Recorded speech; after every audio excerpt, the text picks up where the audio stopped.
Welcome to our channel. Today we how to disable Certbot cron job on Ubuntu VPS. Easy tutorial step by step clearly.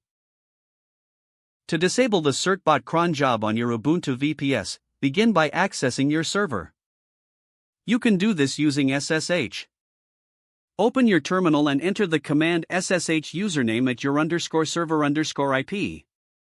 Make sure to replace username with. Once logged in, check for the Certbot cron job location. You can typically find it by entering the command cron tab L. This command lists all scheduled jobs for the current user. Look for any lines that mention Certbot or automatic renewal. If you see an entry related to Certbot, you need to edit the cron jobs. Enter the command cron tab E to edit your cron jobs. This will open the cron file in the default text editor.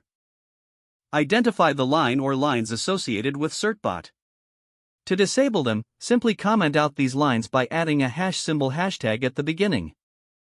Alternatively, you can also delete the lines if you prefer. Once you've made your changes, save the file. In most editors, this is done by pressing Ctrl+X, then Y, followed by Enter.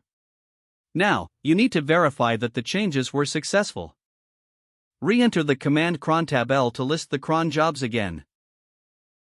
Confirm that the Certbot entries are no longer present or are commented out. Congratulations, you have successfully disabled the Certbot cron job on your Ubuntu VPS. You can now exit your SSH session by typing exit. Your Certbot cron job is now safely disabled.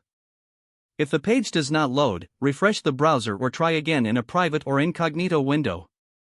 Make sure you are using the correct email address, then retype it carefully to avoid small typos. If your password is not accepted, use the reset option and create a new strong password you can remember. Check your spam folder for verification or security emails, then complete any requested confirmation steps. Enable two-factor authentication if available to improve account security and reduce unauthorized access risk. After signing in, review your profile details so your contact information and settings are accurate and current. If you see an error message, note it down and try again after restarting your device and internet connection. Log out when you finish, especially on shared devices, to keep your account and payment information secure. If the page does not load, refresh the browser or try again in a private or incognito window. Make sure you are using the correct email address, then retype it carefully to avoid small typos. Don't forget to like this video and subscribe to our channel for more step-by-step tech guides.